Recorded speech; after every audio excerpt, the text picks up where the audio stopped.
Bonjour à tous et bienvenue sur Synapse, la chaîne qui vous parle de ce qu'il se passe dans la tête de votre chien. Aujourd'hui, nous allons vous parler de l'axe de la communication, ou plus précisément du rôle de la communication par rapport aux autres axes comportementaux.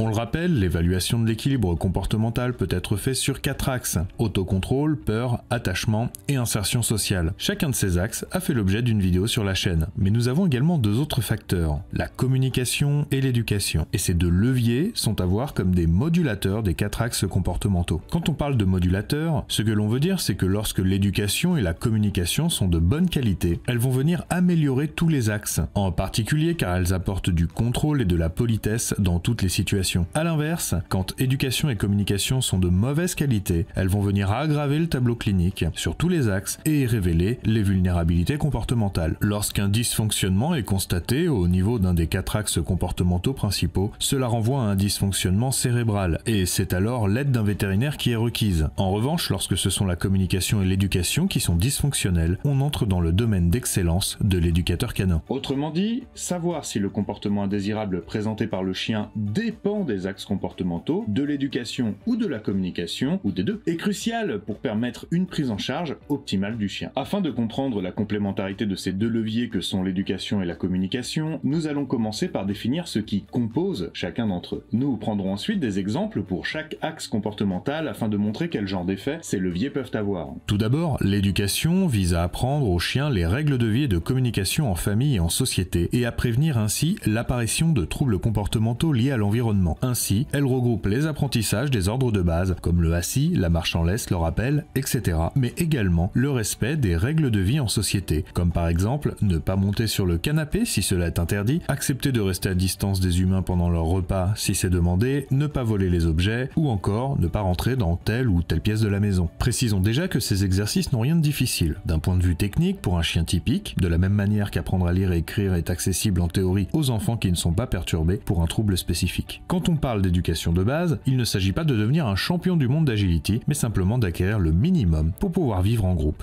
Lorsqu'un chien présente des problèmes d'éducation malgré des cours cohérents et des propriétaires investis, c'est très souvent parce qu'une affection comportementale ou organique sous-jacente empêche le chien de réussir. Demander un diagnostic vétérinaire est alors indispensable pour permettre de comprendre pourquoi l'apprentissage ne se fait pas. Par exemple, un chien qui n'a pas acquis la propreté à 8 mois peut souffrir d'une anomalie congénitale rénale, d'une infection urinaire chronique, d'un défaut d'apprentissage parce que le chien souffre, par exemple, d'un syndrome de privation et n'ose pas éliminer dehors, ou encore de punitions administrées a posteriori par ses propriétaires qui l'ont conduit à éliminer en cachette à l'intérieur. Dans tous les cas, le fait de ne pas être propre à cet âge doit amener à se questionner sur les causes physiques ou comportementales qui ont perturbé l'apprentissage. Parlons maintenant de la communication. Nous l'avons déjà dit, les chiens ont leurs propres moyens de communication. Lorsqu'ils sont confrontés à des individus d'autres espèces, ils essaient de communiquer comme ils le feraient avec un autre chien. Je trouve d'ailleurs toujours amusant de voir un chien envoyer la patte pour demander de jouer à un chat qui lui envoie la patte pour lui dire de dégager. Dans la communication interspécifique, c'est-à-dire entre deux espèces différentes, chaque individu doit fournir un effort d'interprétation beaucoup plus important que ce qu'il ferait face à un individu de sa propre espèce. Les chiens possèdent de grandes compétences pour décoder l'humain, ils sont capables de reconnaître nos émotions, de suivre le pointé du doigt, etc. Cependant, même si certains chiens sont particulièrement doués et capables de reconnaître plus de 1000 mots de vocabulaire, les chiens s'appuient surtout sur nos messages paraverbaux pour nous comprendre. Ces messages paraverbaux comprennent l'intonation de notre voix, notre positionnement dans l'espace, notre attitude corporelle, notre cinétique, notre déplacement, notre regard, notre expression faciale, mais aussi la position de notre buste, etc. Ces signaux et messages ont une grande importance pour le chien. De plus, ces messages ont souvent des significations assez comparables chez le chien et chez l'homme. Par exemple, avancer rapidement droit sur une personne et se pencher près de son front est un abord menaçant. Afin d'utiliser un langage de chien, même quand on est un humain, on peut utiliser les signes d'apaisement pour rassurer le chien. Les signaux qui peuvent facilement être utilisés sont le détournement de regard, les abords en courbe, le bâillement. Produire ces signaux lorsqu'un chien est sur une table de vétérinaire, par exemple, est un moyen efficace de diminuer les tensions. Enfin, nous pouvons ajouter au message l'utilisation de la proxémie, dont le concept est développé dans le paragraphe suivant. Notre positionnement dans l'espace est également important. On parle des règles de proxémie canine. Nous avons fait plusieurs vidéos qui expliquent ces grands principes de la proxémie et qui illustrent son utilisation dans des cas précis. Rappelons simplement ici qu'un positionnement côte à côte indique plutôt une coopération, alors qu'un face à face indique indique plutôt une confrontation. On peut aussi adopter une trajectoire courbe plutôt que rectiligne ou se présenter de profil plutôt que de face pour aborder le chien lorsque l'on souhaite signaler des intentions pacifiques. Les significations pour un chien de nos différents gestes, postures et mouvements doivent donc être prises en compte pour parvenir à communiquer avec eux de manière cohérente et rassurante dans différentes situations. Le plus souvent, les chiens cherchent à bien faire. Alors, lorsqu'un chien semble désobéir, dans pas mal de cas, c'est qu'il n'a pas compris notre message. Un message qui peut nous sembler limpide pour nous humains et rester absolument nébuleux pour lui dans sa tête de chien. Afin de mieux illustrer tout ça, on vous a fait une petite séquence dans une langue qui ne vous est pas familière.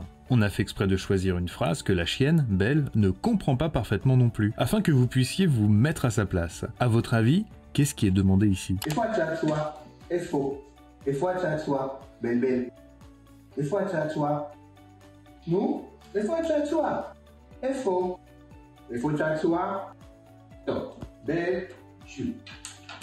Quoi que vous... Pas évident, hein? Voyons si vous aviez trouvé. Il faut que tu sois, il faut que tu sois, Belle. Il faut que tu sois, nous, il faut que tu sois, il faut que tu sois, top, Belle, chute. Quoi que vous...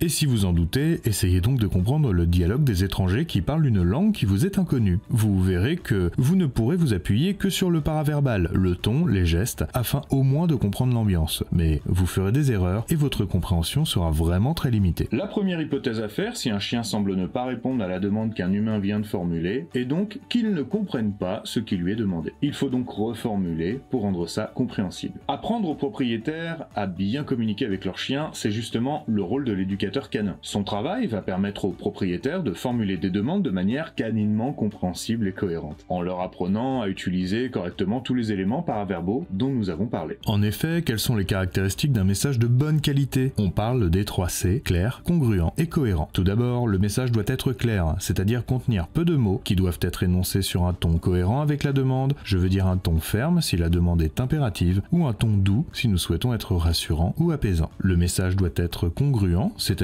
que les postures corporelles doivent aller dans le sens de la demande. Par exemple, si nous sommes en colère, nous prenons une voix plus grave et nous nous grandissons. Si nous prenons une voix aiguë, en étant accroupis pour avoir l'air ferme et décidé, le message ne passera pas du tout. Enfin, la demande contenue dans le message doit être cohérente, c'est-à-dire que le chien doit pouvoir y répondre. Autrement dit, elle respecte les possibilités de réaction du chien dans le cadre de l'échange et on ne lui demande pas l'impossible. Par exemple, ne demandez pas à votre chien de venir vous voir lorsque se trouve entre vous et lui quelque chose qui lui fait très peur. L'apprentissage en lui-même, évidemment, influe sur la compréhension du chien. Pour que ce soit clair, il faut que le chien ait appris à comprendre ce qu'on lui demande. Pour que ce soit congruent, cela doit ressembler à l'apprentissage qu'il a reçu. Je pense notamment au rappel. Si j'ai toujours rappelé mon chien de manière mielleuse pendant l'entraînement, il reviendra plus facilement si je reste mielleux plutôt que ferme dans de vraies conditions. Et pour que ce soit cohérent, les règles et leurs applications doivent être faites en accord avec la possibilité pour votre chien de les appliquer, comme on l'a vu. A l'inverse, la communication peut être de mauvaise qualité. Avant toute chose, on précise que dans la plupart des cas, les erreurs de communication reflètent de la maladresse ou une méconnaissance du chien plutôt que de la malveillance de la part des propriétaires. Pour autant, un chien soumis de façon récurrente à une communication de mauvaise qualité va rapidement montrer de la souffrance émotionnelle. La communication est incohérente lorsqu'elle repose sur des demandes contradictoires ou sur des demandes inconstantes. Une demande contradictoire est une situation dans laquelle les signaux verbaux et les signaux paraverbaux de l'humain ont des significations contraires pour le chien. Cette erreur de communication entre le chien et l'humain repose le plus souvent sur le fait que les deux espèces n'accordent pas la même importance aux différents canaux de communication. Le chien se concentre essentiellement sur les signaux paraverbaux, posture, intonation, etc.,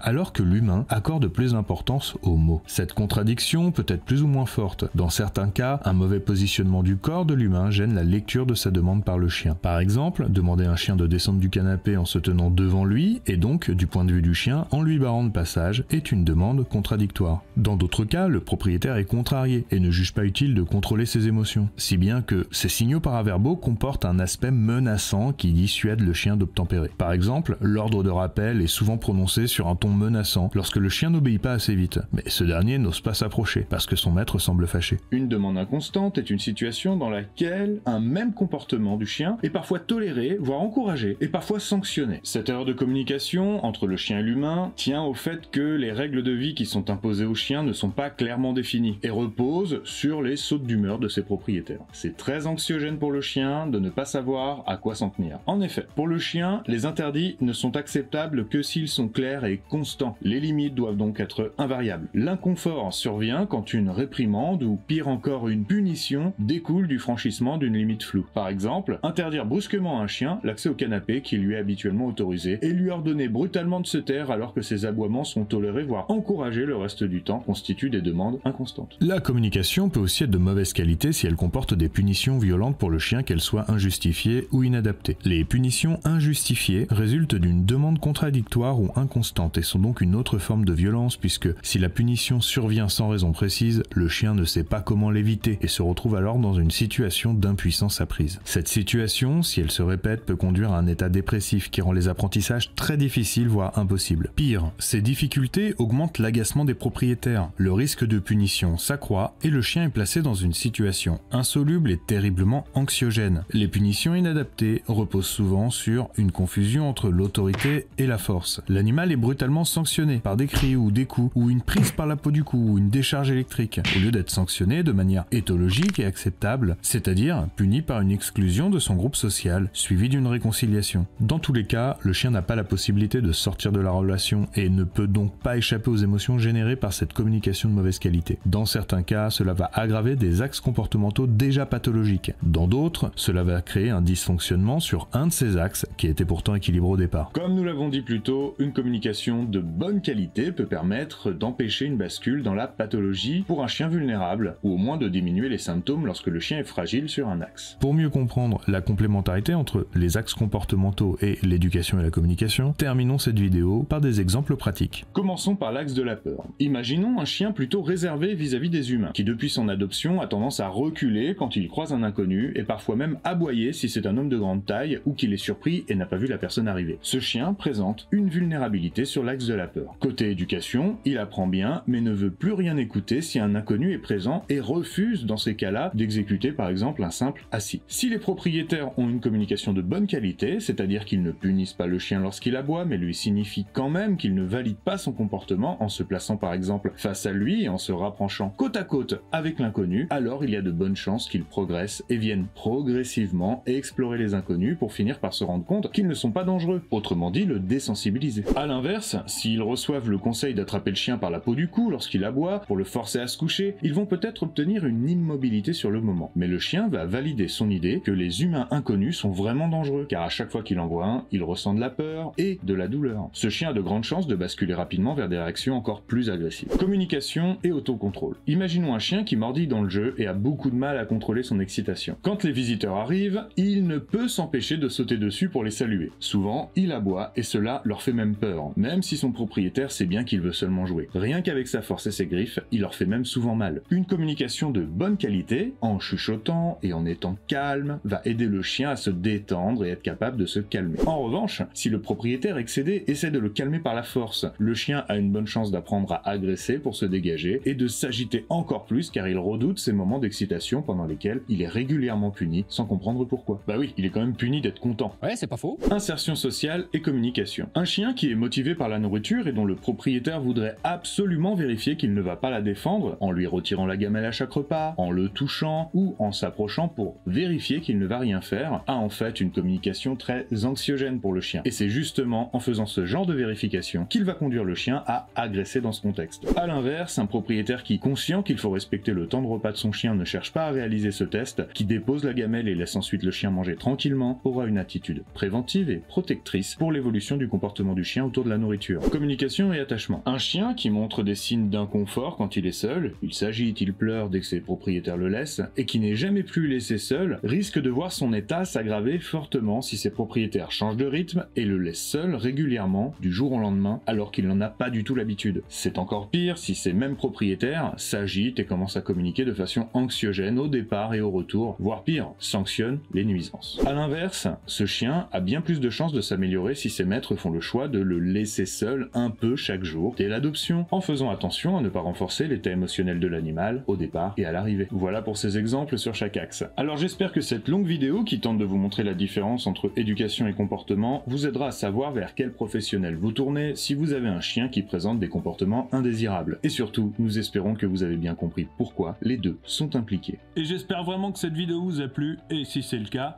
qu'est-ce qu'on dit? Bah oui, on peut... c'est connu.